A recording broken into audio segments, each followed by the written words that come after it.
I'm decked out in my gear today. Look at you. Look at you. I knew you're gonna like. Are they going to call you in case they need like somebody? You know, the way that some of that pitching was going early in this game. Yeah, they could have thrown me in there.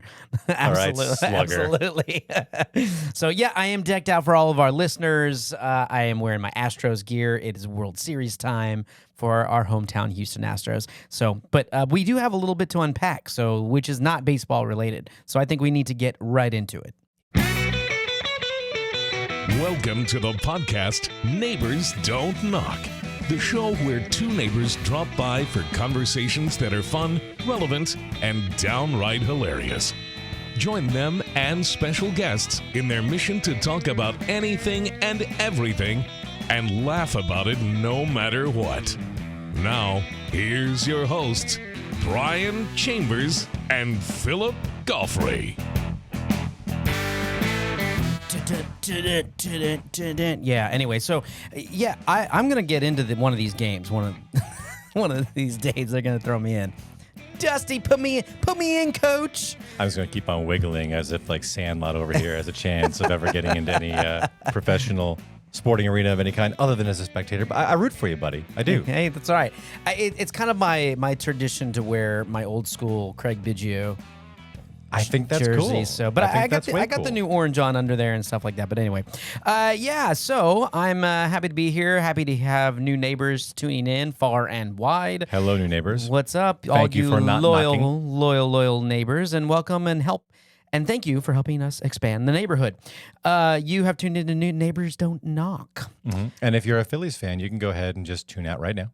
Well, yeah, but we would appreciate a donation, and we'll give you a shout out. But then you can unsubscribe. No, I'm just kidding. No, I'm it's just okay. You kidding. can tune back I'm just in. kidding. You can tune back in. By around episode 15, come on back. Yeah, there we go. You know, I don't have any. I'm not one of those hateful fans. No, of course not. I can't do that. I get into it like in the like anybody in the like heat of the moment type of thing. And of course, I'm just playing. I have no idea why people do that. I don't understand the whole fierce. We've talked about this before. Fanatics. I mean, it's in the word.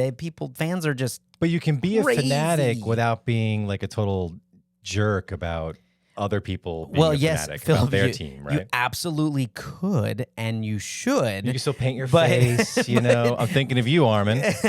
That's right. You can get the wig and the hand things. You're right. You are absolutely right. But do people do that?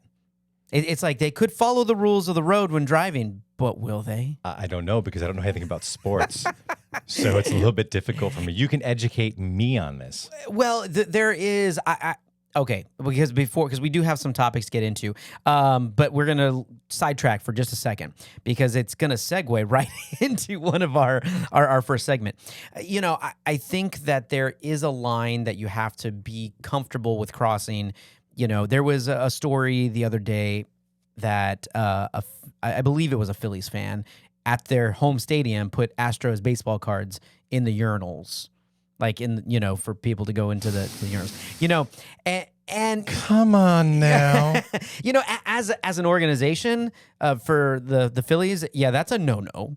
But as a fan, whatever. I mean, that's what fans do. It's not like they were doing it at our stadium; they were doing it at their stadium. But problem. Evidently, the Phillies fan was not an engineer because I know the splash effect. I know not just a splash effect. You can't flush; it would sort of overflow. No, it wasn't. It wasn't the toilets. It was the stand-up urinals. They still flush the same way, man. They're still gravity fed with little. Well, they put them on the. Now they have all those little. I don't want to get. We're gonna go down a rabbit hole. I don't even want to get into about toilets at a ballpark.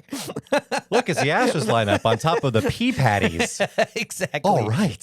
So there is a line, and there is etiquette to being a fan. I think that people take it really far, and again, we talk about this all the time. Extremes on both sides of right. Of And the listen, coin, honestly, right? guys, let's grow up, okay? You don't put the baseball cards in the urinal to pee on. You wait until the fan of the other team is standing next to you at the adjacent urinal, and you pee on his shoes. That's the way you do it. Oh, you great. don't do Oh, okay. baseball. We're jumping right to the advice section. Right No, we're all away. adults here. Let's step up our game. What is this, junior high? I know, right? Let's go. We just pee on each other. I mean, this is Okay, so etiquette is a big thing. So hopefully everyone's enjoying the World Series because it is fun. But I want to jump into our first segment. We're going to talk a little bit about etiquette because kind of sidetracking over that to. was a good segue. I know. And we're in the holiday season, the pipeline. We're there. I've already seen Christmas commercials. We're there. Halloween's over, and now it's the fall, Thanksgiving. It's like everything's merged into one. But They are from a commercial standpoint, they really have just sort of been slammed into one. it's like you'll see kind season. of the fall and Thanksgiving-ish, but then you're going to see like all the trailers for Christmas shows and all the sales and start shopping and yeah. you know. But with that comes family get-togethers, friends get-togethers, dinners, and we need a little reminder about some etiquette sometimes. Because, I mean, I don't know how many of you out there go to a family dinner and dread it every year. You know, like what uncle is going to bring up this, topic this year, or who's going to be throwing a fit here, or who's going to, there's and families Who's going to show up in the mobile home? Yeah, the shitters fall. I knew you were going to do it. I knew you were going to do it. You couldn't resist. I can't. They just anyway. So yeah. So we're going to talk about some etiquette of things that especially as we get older too. It's I get it. You're home from college. You're still in those, I call it the older teens, whatever. You get into the. It really has become that. Back in the day, you come home from college, you're a full-blown man with like a family of 3. Now you come back and it's like, oh, he's got 10 more years before he stops. Exactly. Picking his nose in public and so I think peeing on his alternate fan's shoes. It's well, terrible. in all fairness, that's probably all ages for fans at a sporting event. But these are things that have been recommended by the age of 30. So that, I mean, can we agree maybe 30 is a good... Wait, hang on. So there's like a list of etiquette. I do have a short criteria. Well, there's a bunch of topics and kind of a list, and I got this from Reader's Digest, and I found it very, very interesting. Of course you did. I like to read, so I found this list, and I did digest this a little bit, and I'm not going to go through all of them. I picked a couple that I thought were more relevant to me because not every one of them stood out as something that you need to stop or start doing. But sure, I mean they rejected all the ones that I submitted. I'm sure they did, but these are recommended etiquette things that need to. Apparently recommend that you stop doing by age 30. Some of them, there's some of us that still do these. I'm going to jump into this. Number one that I found very relevant was sharing embarrassing stories in a toast.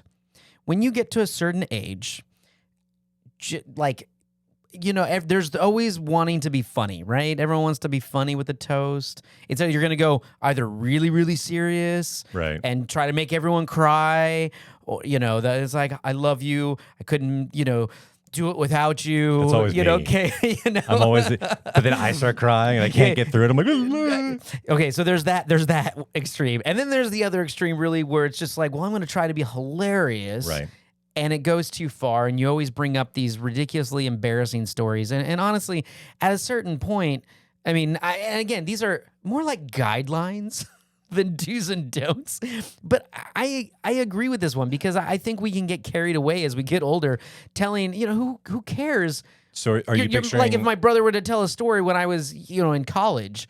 Okay, so I'm like, I don't still do some of that stuff. Right, so you're not just picturing like the awkward best man at the wedding toast, right? You're actually picturing family get-togethers around the dinner table. Not even families. I'm talking coworkers at parties or friends. Yeah, friends. Yeah. I mean, if you and I were hanging out or with a group over here and we decided, like New Year's is a good example for us because we come over if you guys do a party for New Year's, and usually there's always a toast. That's always, I think there's always a toast. I mean, outside the countdown, but we usually do a toast. For anyone who's met my wife knows, like there's usually 12 or 13. Yeah, there's a couple of toasts, and Russians. Yeah, yeah, there's a couple of toasts. They like the toast, just different drinks, but.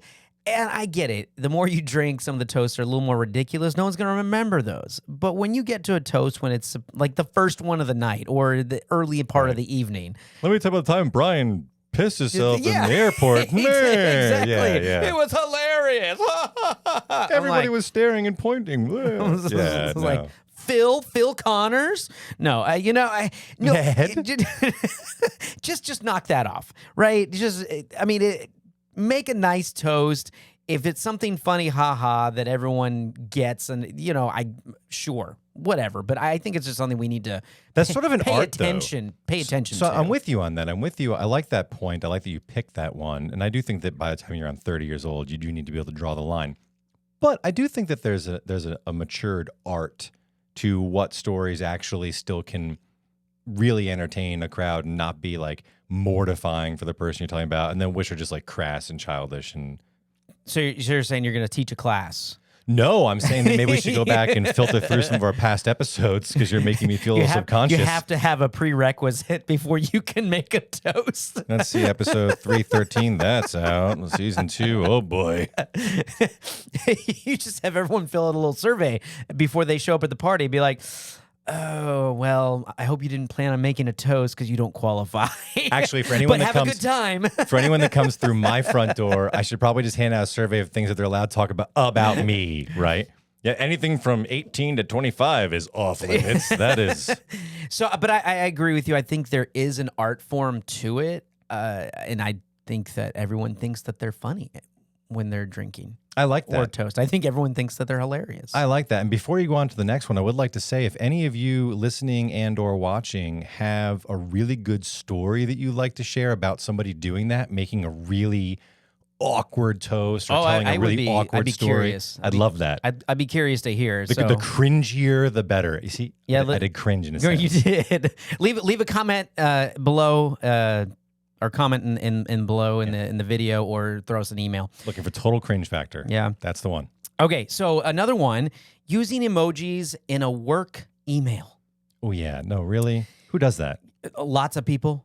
I have gotten work-related emails with emojis in them, and it's one of those really... Actually, you know what? I'm guilty. I'm guilty here. I have given like the thumbs up in response to, hey, I sent that this morning.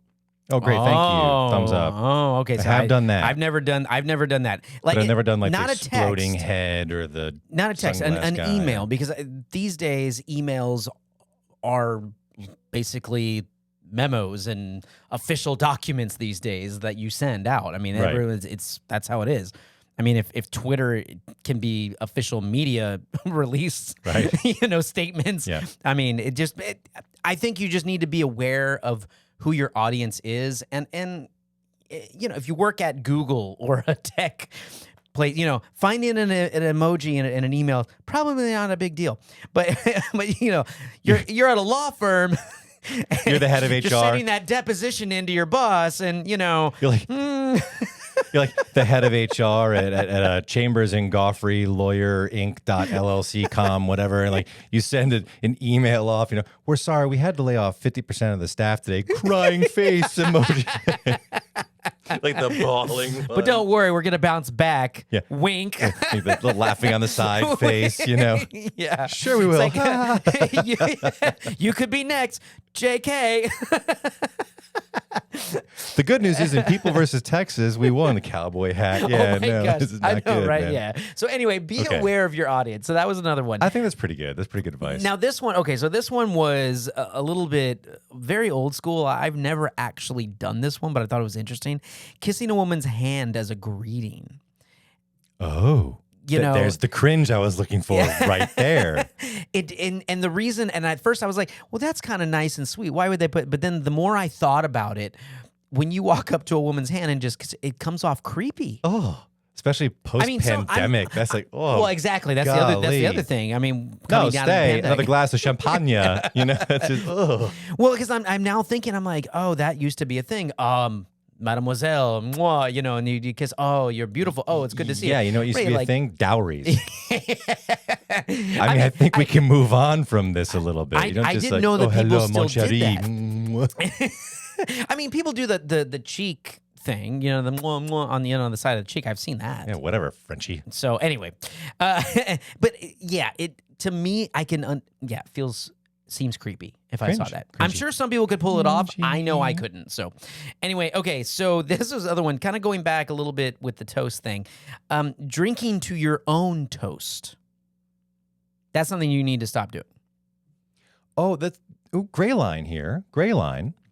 Drinking to your like as in you make a toast and then you don't drink at the end of the toast. I think that's not okay. Well, I think it's more or less that you drink like here and then you're the first one to down it. I feel like it needs to be like your own toast is for everybody else, right? I see what you're saying. I mean, it was kind of like a little gray area. And it's like, so I see it in that point, but I also see your point. Like if you're drinking your own toast with everybody, it's fine, right? But if you're doing a toast and then you're the one drinking, it's just kind of like, yeah, I can see what you're saying. So like if you're standing up in a formal setting and everyone may have your attention and like giving a really big, then I get what you're saying. Yeah, But if it's like, so my friends, and then of course everyone's gonna exactly. So profs. So anyway, just another thing to be aware about, being aware.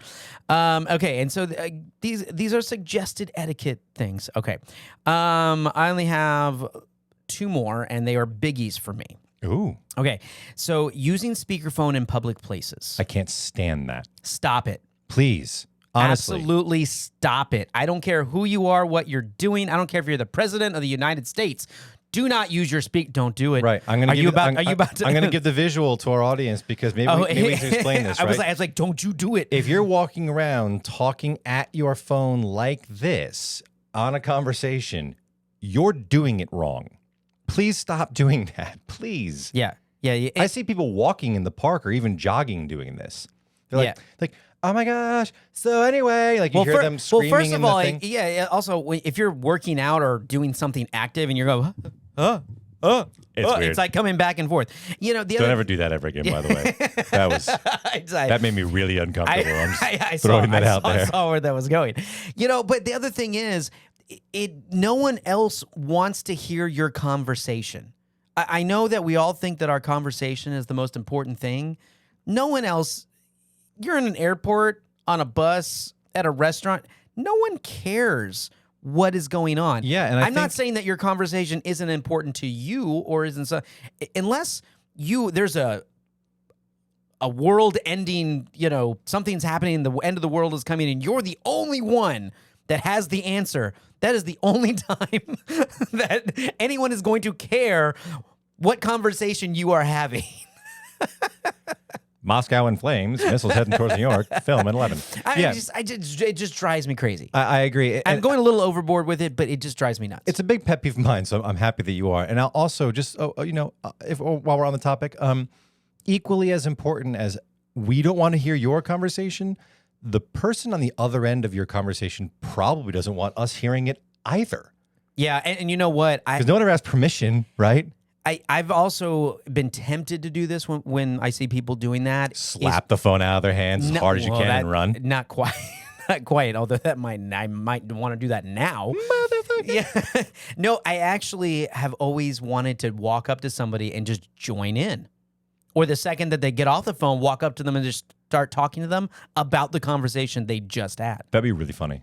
Just stop it. Put an earbud in or put the phone to your ear. We don't need to. Or go somewhere where there's nobody else around you, okay? I love the way you cap these because you're always like the church leader. Just stop it. Stop, knock it off.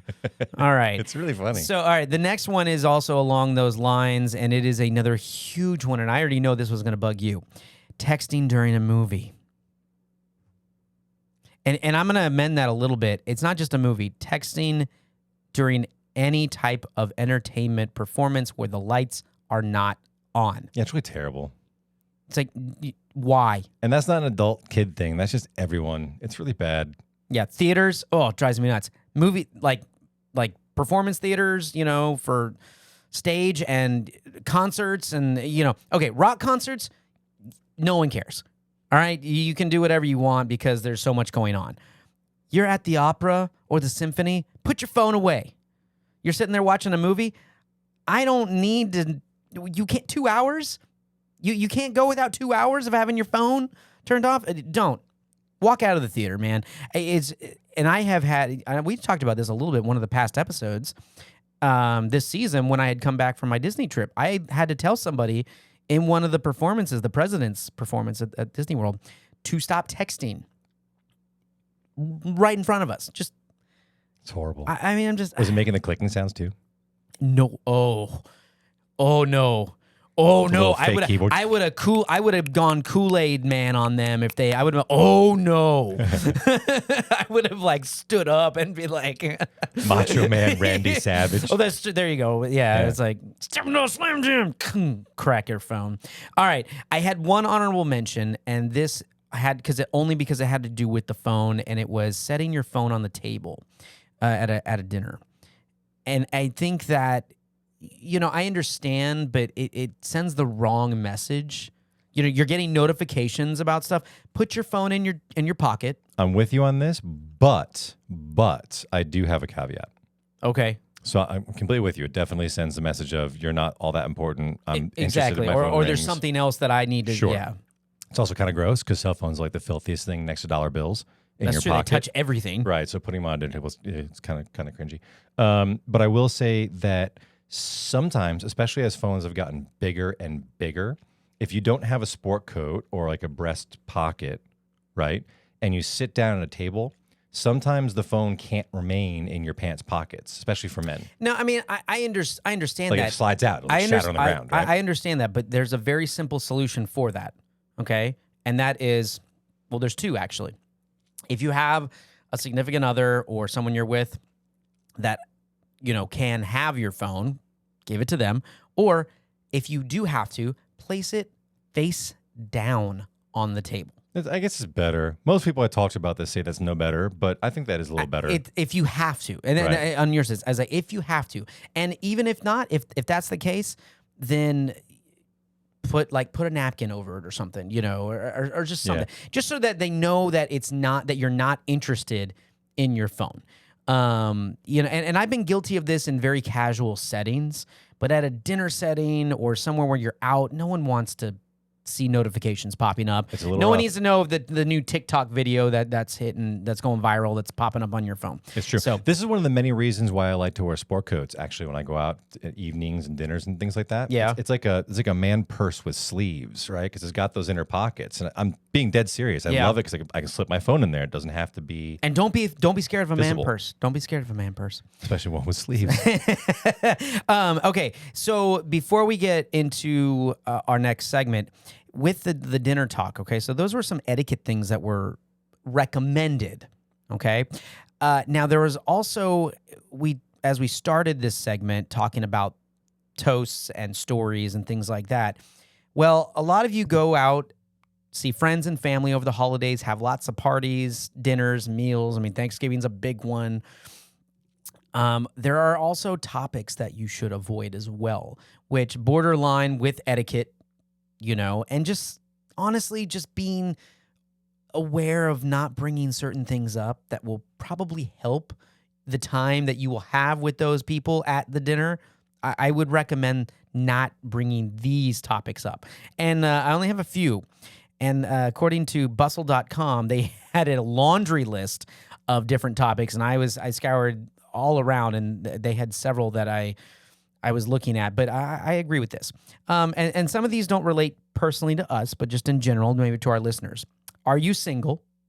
Who wants that? Who wants mom and dad, or the brother or the older brother or sister married with 4 kids? You're doing your thing. Well, are you single?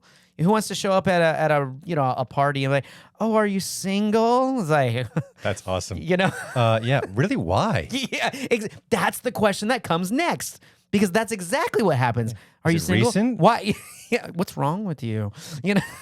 It's like- How many cats do you have? Yeah, it's definitely an odd thing to ask somebody. So avoid that. You're going to get weird reactions from people. Probably a big bag of mixed emotions with these. Another one, how much did you pay for something? Don't, it's very, when you bring up things like that, it is very I'm looking for the right word. There Help me out. There are Help cultural me out. elements to I'm this. looking for the right word here. Tacky? Tacky. There. Thank you. Yeah. I don't know why that didn't pop into my head. It is very tacky when you sit there. It's like, oh, I got my new phone. Oh, how much did you pay for that? Yeah. $5. Well, what do you care? I mean, Or worse, one step worse it was is gifted to me. one step worse is I bet you paid full price. I got mine on sale at blah blah blah. It's like, Oh, that's when you get the one-uppers. oh, You get the awful. one. You get the one-uppers. There's it's like, cultural. I went on a private jet across the country. Oh yeah, well I went to the moon. With Steve, Yeah. there are cultural elements to this because there are actual cultures that's fair game. And I could see that. yeah, it's weird because I've had that happen where people from XYZ culture have just asked me things like, "Oh, I love your house. What did it cost you when you buy it?" Right? And it's like, "What are you doing?"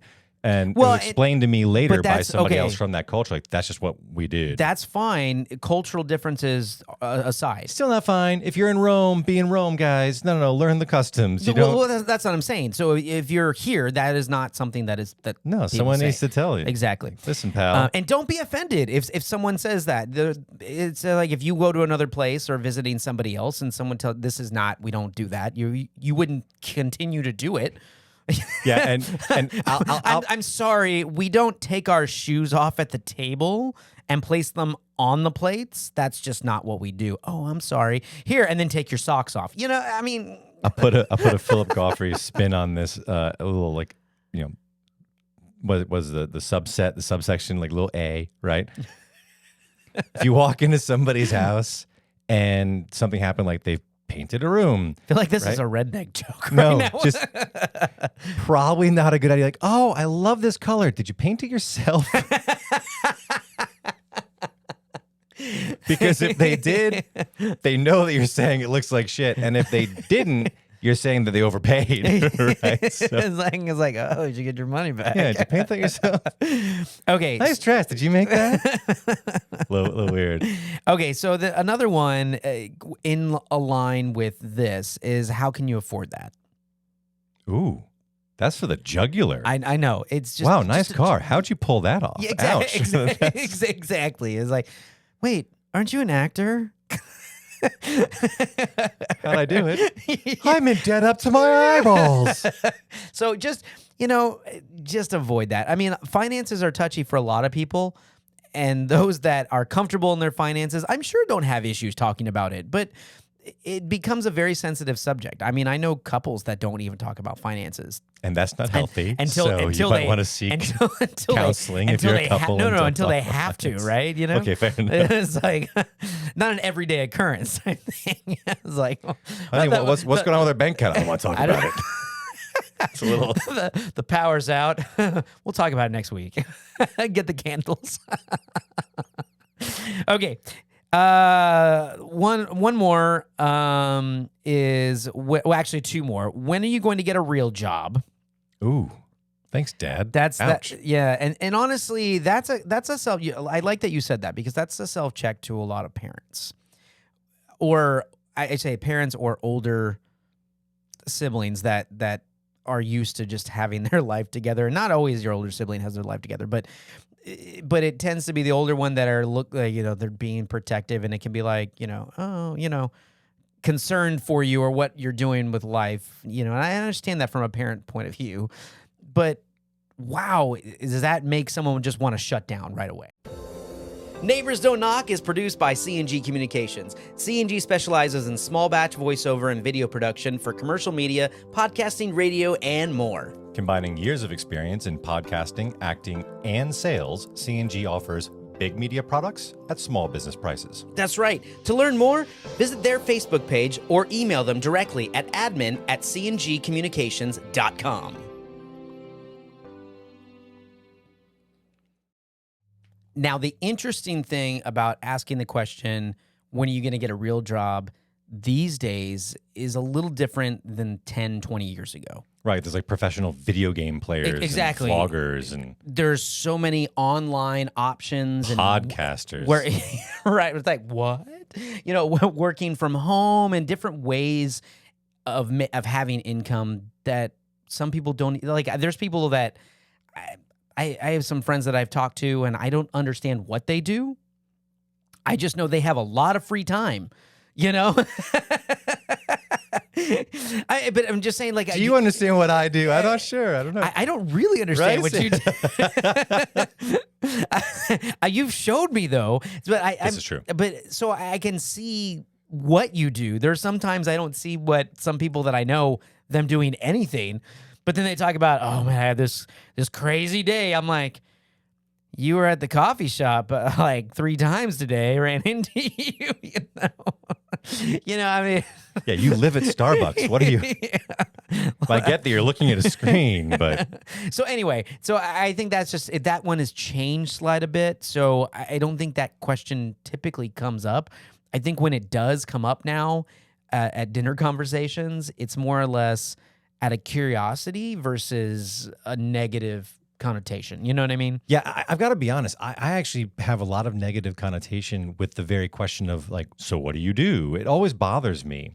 Like, I get it if it's coming from a really genuine stance of curiosity, right? If somebody is, God, this person's really interesting. I want to know what they do with their time. I mean, is it? But Should the we? icebreaker? Well, yeah, that's it's what I like, was going to Hi, ask. Brian. I'm Philip. What do you do? It's Isn't it weird that that's your mom. usually I do one your of mom. the first? I mean, how do you respond to that? Well, I don't know if Philip's going to be coming up to Dallas anytime, Ma. Sorry, All right. Mr. Chambers. No, it's an interesting point because that's one of the few, like the top 3 questions that someone asks. It's so strange to me. It's like, hey, where are you from? What do you do? And how do you know so and so that you're around?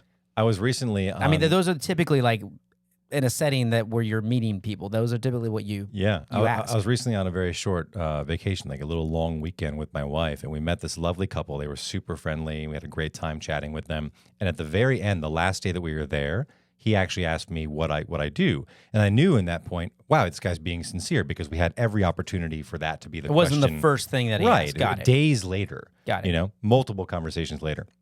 So I told him, and in kind, how about you? What do you do? And he's like, I'm a gravedigger.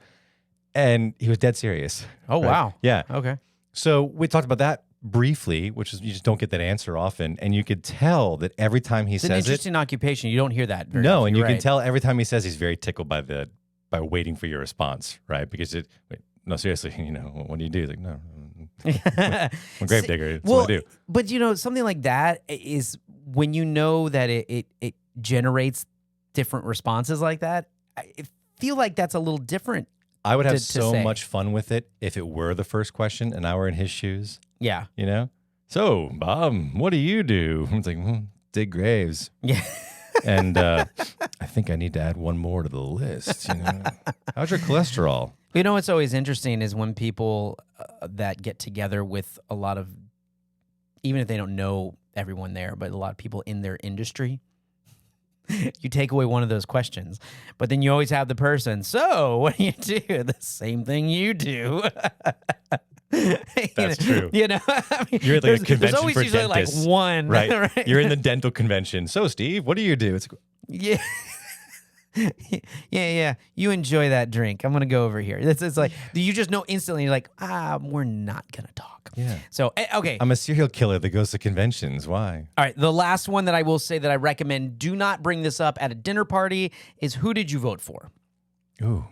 And That's how apropos for this time of year. well, wow, especially these days. And I understand that there are some families and groups of friends that love to talk politically and don't mind doing that. Hey, if that's your situation, go for it. But if you're just at a random get together or something and is like, hey, I'm Brian, who'd you vote for? Sometimes that can be more personal than anything else that you'll ask that person that Right. that night. So you just have to be very careful about that because some people are extremely sensitive, and especially when politics right now at the forefront of just exploding in different directions and a lot of different views going on, it can be a hot button topic for a lot of things. And it can, honestly, a night that might have been just supposed to be something fun, get together, get to know someone, you may put them on the defense immediately because they're like, wait, they don't like me because now I do this, right? You know, I know several people that they do not like to say who they voted for or what if they're affiliated with a party or anything like that, because just the reaction and the tension that it'll cause. Yeah, no joke. I reserve conversations about politics to family and very, very close friends. And even within that pool, I'm extremely selective because it can be so awful. Frankly, for someone I don't know very well to ask me who I vote for or where I am politically or where I stand on X, Y, or Z issue that has to do with current events or politics, I would rather that person be like, so, ever have chlamydia? It'd be a more comfortable question for me. You know, HPV or no? You know, don't ask those questions. BD. It's terrible. Well, and I understand if it naturally just organically comes into conversation, right? If you're able to have a discussion, hey, more power to you, because having a discussion is important. Yes. I'm not 80% of the people or more out there are not capable of having that discussion with somebody who does not agree with their opinion. That's the problem. It's just, I'm going to say my opinion, and right away there's like, oh, wait, that's who you voted for? Oh, you don't know what this, blah, blah, blah, blah, blah. And it's just their opinion thrown at you. It's not a conversation. So if you are able to have a conversation, that's fine. I would still avoid bringing up that particular question. Let something come into it organically. Okay? If you really have to know that bad. Honestly, you can still have a conversation without having to know that information, who they voted for. You can still talk about, you can have a political conversation without having to say, well, I voted for this person. Or you can even probably just discern various stances by having other conversations and eventually figuring out people's opinions on things. You don't need to get like straight for the jugular. No one needs to know. It's called social skills, people. I mean, what are those interpersonal skills? They don't have classes like that anymore, I don't think. So who are you voting for? You know what? I'm just. The knife comes out, comes lunging at me. It's like a scene from Avatar. No, I wouldn't lunge at you. I just wait till you turn around and then. Now I know who you're voting for. All is revealed. Okay, but let's move into our second segment. So we have a little bit of etiquette, a little bit of things to avoid around the holidays and dinner tables. Take them to heart or don't. I'm throwing out. They're more like guidelines, but I thought they were pretty good. No, it's good stuff, Brian. I appreciate you bringing all that up. And our second segment actually is something I wanted to chat about. We're going to keep it nice and brief, short and sweet here. But before I do, you asked me a few episodes back about my running and if I had an announcement to make. And I said, I'm not ready yet. Do we have an announcement? It's not really a big one, not about the show, just about me, because, it's about me. It's about me, Brian. This just in, Philip Goffrey with a special report and breaking news right here on Neighbors Don't Knock. Thank you, Brian. This is Philip Goffrey bringing you episode 14 from season 5 of Neighbors Don't Knock. Tonight, I was with you, man. I was there. I was there. You I'll go with you that far. You had me, and then you dropped it. And then I dropped it. Okay, it's true. No, my announcement is that yes, I actually am going to be competing in a race, competing in great big quotes. I did sign up one more time for the Houston Marathon, which is January 15th, 2013. It's a Sunday, so if y'all would mind sending me some love, because I have tried to do the Houston Marathon. Mm-hmm. 4 separate times. And all 4 times I've gotten injured in training. In fact, all 4 times I've made it up to right about where I am now, which is a little over 30 miles a week of running. Shaved nipples. I think I've told that story before on the show. Yeah. That's real, people. It's Sorry, awful. Those are one of those stories that you don't want to bring up at the dinner table. Band-Aids are your friends. There's a perfect example. There you go. Band-Aids are your friends and nipple wreaths are your enemy, because those Band-Aids, ouch, it hurts. No, honestly, I'm right about at the same mileage right now, weekly mileage, where I always wind up getting injured. So a little bit of love, if y'all don't mind. Okay. Anything you can send my way. I'd appreciate there. some support. Yeah, knock on wood, knock on something, raise a glass. Just don't take a sip from it if you're going to make a toast. I don't know. But that's my announcement. Yeah, I'm going to attempt to do the Houston Marathon. I've never done one. I've done a half marathon, but I've never done the full deal. And I'm a little bit ashamed about that. And what's the date again for? January 15th. Okay, January 15th. Okay. Yep.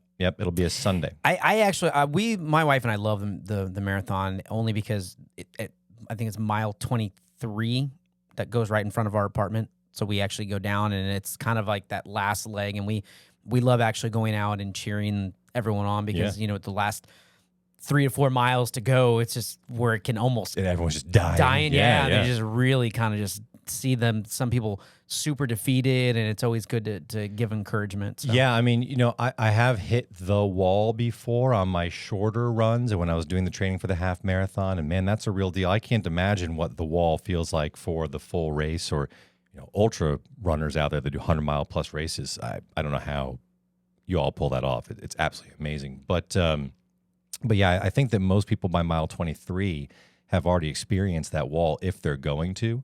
So good for you for being at that point, because that's probably an area where people need a lot of encouragement. Now, I will say this. I haven't always been consistent every year being out there. Sometimes if you've done it once, you've done it more than I have. So I that's mean, spectacular. My heart and spirit is always there, but there are some days that I just cannot get up at 7 o'clock because I'm up really early all the time. So some days, but for you running, I will definitely be out there. Hey, thanks, bud. I'll definitely be out there. So I'll have a beer and orange slices. Yeah, and I will say, if any of you, I don't know if you want the beer or not, but are you serious? At that point, well, I mean, I know some people really love that more than water. So, but all right, beer, carbohydrates, beer and orange sugar. slices. There we go. Baby, yeah. Awesome. Burp the whole way across the line. Awesome. Frothy. Honestly, for all of you listening and for all of you watching, anybody who does have the time and is willing to make the time to go out to one of these foot races and just be on the sidelines cheering, you don't have to bring water or anything. If you do, that's great. But they have water stands typically and volunteers to do that. It makes a big difference, man. When I did that half marathon, having all those people just rooting you on just to do that, just to be good neighbors. Yeah. It's fantastic. So, man, thanks for doing it. Absolutely. Really. Cowbells, signs, and everyone has, names and their name on their runner number and stuff like that. So don't be afraid to shout their name and tell them, yeah, way to go. Because it honestly, it just does you're right. It's a big deal when someone just says cowbell. Yeah. And if you have any friends or family that are running in these events, almost always now they have a smartphone app that you can download and you can track. Yeah, you can track everyone. Your person, which is kind of cool. Yeah. Please don't track me. I am pathetically slow. It's embarrassing. Just wait for me to come across the finish line on my hands and knees. But no need to. I think every morning we always miss the first runner. I think we've gotten seen him once or twice because he does 26 miles in 3 hours. It's insane, or 2.5 hours or something like that. The fast men and women that run these marathons, it's not human. It's absolutely amazing to watch. It's so cool. I'm like, oh my word. Yeah. Like, was it a helicopter just go by? No, is that runner? But anyway, so the segment that I wanted to bring, and actually this is a nice little segue, just like yours earlier. I wanted to talk a little bit about, a little bit sappy, if you don't mind, but a little bit about hope and support. Because we are going to cry. Break out the handkerchiefs, everybody. I'm coming in for my toast. No, I will say this. So I was running today, actually, and when I run, I do these guided runs. And I actually, speaking of politics, I actually happen to use the Nike Plus running app and their coaches. And I know a lot of people out there are going to tune out if Neighbors Don't Knock now. You support Nike, you can't support Nike. Yeah, get on a knee, pal. But I'm sure there's still plenty of people. they happen to make a fantastic product, and their training app, which is actually free, is spectacular for these long runs. I really enjoy boom, it. That's what saved it right there. It's free. It's free. There we go. And Nike, anytime you'd like to sponsor Neighbors Don't Knock, you're welcome to have a spot on the show. We'll happily run your logo on our website as well as on our social media. I'm sure they're like, we gotta jump on that. Yeah. Those boy, guys. we need another sponsor, another non-athlete to pay for. What are you talking about? Like Nike across the mic. You guys can watch sports. I know, right? Hey, man, it'll be all on me. I'll be the walking billboard. Yeah, let's go sponsor Philip Goffrey. He talks about touchdowns at a baseball game. This is a really winner here. But no, these runs are guided. they're guided like with a virtual coach. Yeah. And the run, the episode, whatever you want to call it today that I was training with, Like tells you when to speed up or like they run can for a like, little bit, like run sure. for 2 minutes hard here and then yes. pull back. Yeah. Yep. Got it. They do all Okay. kinds of, and you're a coach, you understand how that goes. Yeah. Kind of like a programmed sort of way. Yeah. Right? Yeah. The topic that they were talking about was staying hopeful and interesting. staying positive, even if your run happens to suck. In fact, they title the runs and they called it "Successful Running" was the title of this. SUCK. I was gonna ask that was a specific that they said. Yeah, they did like Okay. with SUCK and yeah. I was gonna say, what kind of app is this? You suck. Right. So the whole thing It's was like about reverse psychology motivation. totally. So the whole thing was about how you get through a run that just sucks, right? And it just sucks the whole time, no matter what you do, because obviously anybody who's trained for anything knows this happens. And if you have to get through a work day or whatever, sometimes it can be a grind, right? Sometimes it sucks. So I got thinking a lot about the pandemic and sort of the trauma that we all experienced during the pandemic and how so many people were feeling just completely desperate and really, hopeless. And then I thought about when we were coming out of the pandemic in my own life, my career kind of went a little sideways for a while, and we had to adjust our income as a household, and things got really dark for a little bit of time. And I got thinking about where I found hope. And what I realized was, oddly enough, I get a tremendous amount of hope and inspiration from this show, from doing Neighbors Don't Knock, from being with you on these microphones, and from connecting with our audience. Made me wonder, how do you stay hopeful? Because I know that you've had times in your life where things are really looking bleak. And you're a coach. Wow, you're a good friend. Put me on the spot with that. Yeah. I want to pick your brain about this. Well, it's interesting that you say that because I have a similar feel for the show that you do. I don't want to call it a distraction, but sometimes that's what you need is a small distraction. For me, I think this has been a big part recently of what's been going on with the show and everything else that has led me to a little bit of hopeful, but giving me hope. But for me, I'm always being in the acting world and teaching and coaching. You're always out there on a grind. And when you stop getting results, right? So the fact is that no matter how many times you get rejected or you don't get the job that you wanted, if it's a show or something like that, there's always something else that if you continue to put yourself out there that you can find. And sometimes it's just the smallest thing. I did recently, a show, a cabaret, and it was a small gig, but getting to do your craft and be on stage and just be like, I got this. And then other things come around, and the fact that if you continue to work hard, everything's not always going to work out. And I know that sounds cliche to say, if you work hard, it'll work out. But I am a true believer in things work out the way they should, not always how we want them to be, and I find myself being hopeful with the small things versus the bigger things. I think maybe that answers the question a little bit more. The show has been a huge thing for me as well. I will share that with you. I really appreciate that.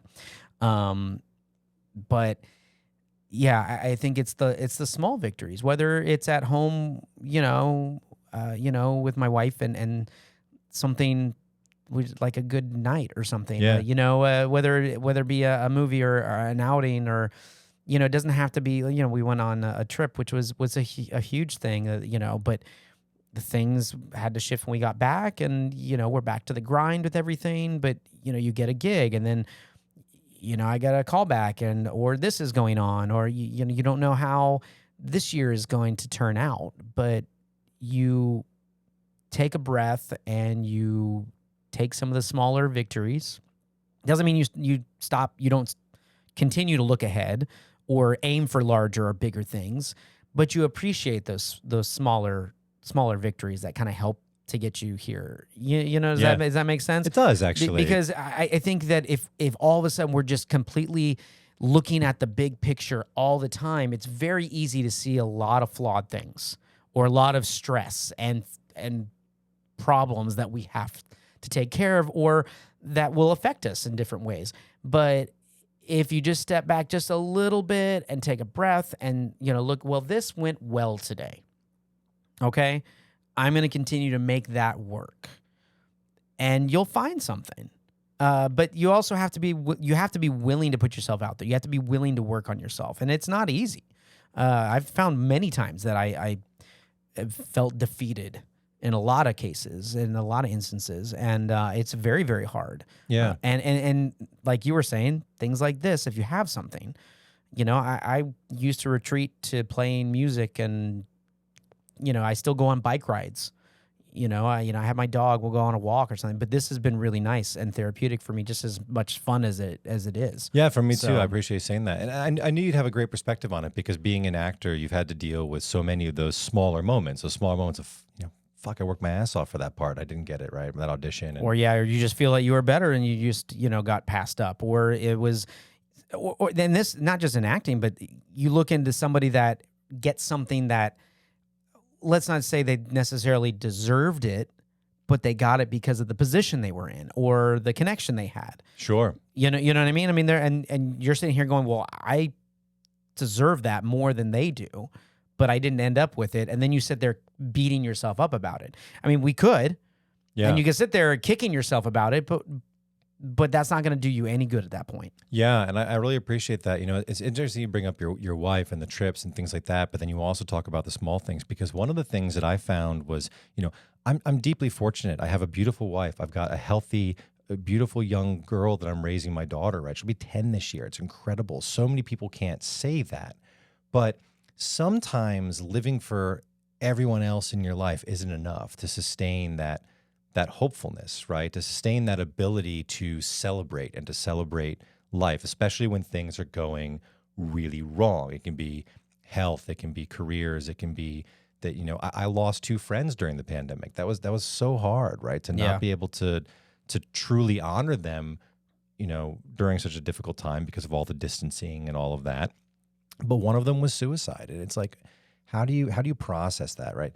But the little things, like you talk about it's so important to remember to look for those little things. And I'm trying to teach myself every day, largely because of knowing you and largely because of the show as well, to look for those things. One of the things that I also heard in the same run today, and I hear it frequently during my runs, is a reminder to not just celebrate completing something, but to allow yourself the freedom to celebrate just starting it.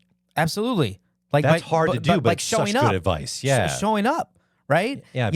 Treating that as a celebration, that's I'm gonna tell you this, and this is one thing, because you ask me all the time, because I do the Peloton bike, and this is not a plug for Peloton.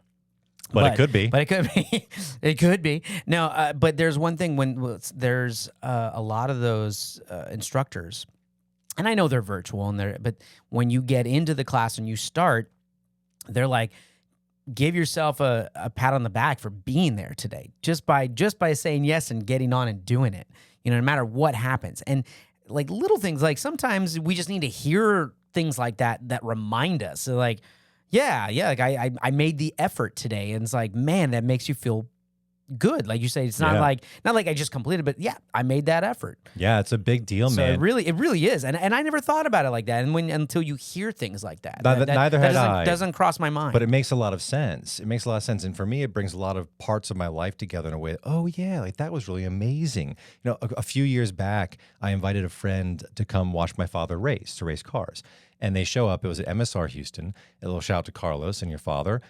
They come out, and they're kind of walking around the paddock and looking at the cars and chatting with the teams and whatnot, and then watching some racing going on.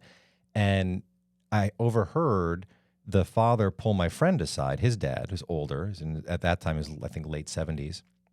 And he said, son, look around you. These people are doing this just to do it. It's amazing. And he was talking about, racing is a grand effort. But any racing is, showing up, right? Just showing up. It's like, and he really got it. You could tell that old man knew to celebrate just the fact that they had all set out on this endeavor and should be celebrated themselves. It was neat to hear, but I didn't put it together until I heard that celebrate just that you started. Yeah. I mean, pretty cool. And that is really cool. And I just to kind of echo that, real quick, the, doing something that doesn't require you being paid for is something that may be what you need, right? I mean, the hard part, especially today, is that we all, finances are a stress. They're always stress to everyone, whether any capacity, right? It can be, good and bad, like a roller coaster, right? And so I understand that sometimes you're like, well, I don't have any time to do something just for myself.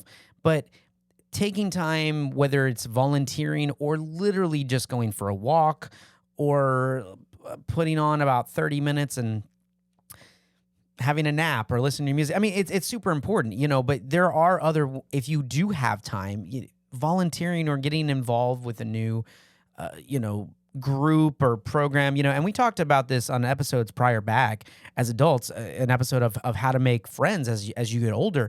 That can also help because it does get harder, especially when you get older and a lot of your friends are going different directions, careers are doing different things, families are doing different things. It changes a lot as well. So it adds to that stress level and doesn't give you, and that, that best friend that you might have had for 15, 20 years has, moved away, and sometimes we need to find and look for other things. So reach out from your circle a little bit. Right? I agree. So I think it all kind of stems. It's like the circle of life, man. Whoa, there he goes. Wow, that's a way to round it out. I know. It's the circle of life, man. Boom, boom. Yeah. So, but I love that. Do you have your license? Ain't it back there in the back of the car, man? But I do love that. And hey, shout out and throw some love to Philip when he gets to do his run. We'll talk about more about that closer it gets. I will give updates. So we absolutely. But we need to get into some neighborly advice. Now we've talked a lot and given a lot of neighborly advice. I think today. there has been a lot of neighborly advice today. It's been an episode of. I feel like the music should have been playing the entire episode, but we're just gonna stick with the same theme. Take a breath and do something small for yourself. Indeed. And I'll tell you what. For yourself. Important. For yourself. Yep. It's not selfish. It's not selfish. Yeah, and don't be afraid to tell someone that you need to. There's hard. Nothing wrong. That's hard. I know it's very hard, but there's nothing wrong. Be like, you know what? Like your spouse, I'm going to go catch a movie on my own. I'll see you in a couple hours. I need this. Whatever it is. Yeah. I can understand that. That's hard to say sometimes. It's hard to say that you need help too. Yeah. Honey, I'm going to start a podcast. It's going to take up a lot of my time. I need this. I need this. If you are going to start a podcast, it does help to have your co-host or future co-host sitting there pitching it at the same time that you tell your significant other you're going to start a podcast. It's like you come with your built-in wingman. It's like, we're going to start a podcast. Yeah. But we're just guessing. We don't know from experience. Yeah, so. yeah, right? So, but anyway. Well, I like that, Brian. Good neighborly advice. Yeah, that was great. So make sure you guys like and subscribe, follow us on social media. YouTube channel is going strong. We love to make more creative content coming your way. Yeah, please do. Absolutely. We have some great things in store for this show. We've got great guests coming on. We are taking a bit of a more local look in the next few episodes. Yeah, it's going to be great. Possibly the next few seasons, so we'll see. Yeah. So if you are interested in reaching out and being a guest and a neighbor, stopping by here on Neighbors Don't Knock, hey, email us at admin@neighborsdon'tknock.com. But like, subscribe, and follow. I dig it. I dig it too. I got nothing else. I got nothing else. So we drop new episodes every Friday, guys, and we will see you next week. Or you'll hear us. Peace. Out. I think I need to watch this. I should get watched now again. But bad luck, right? Go Stros. All right.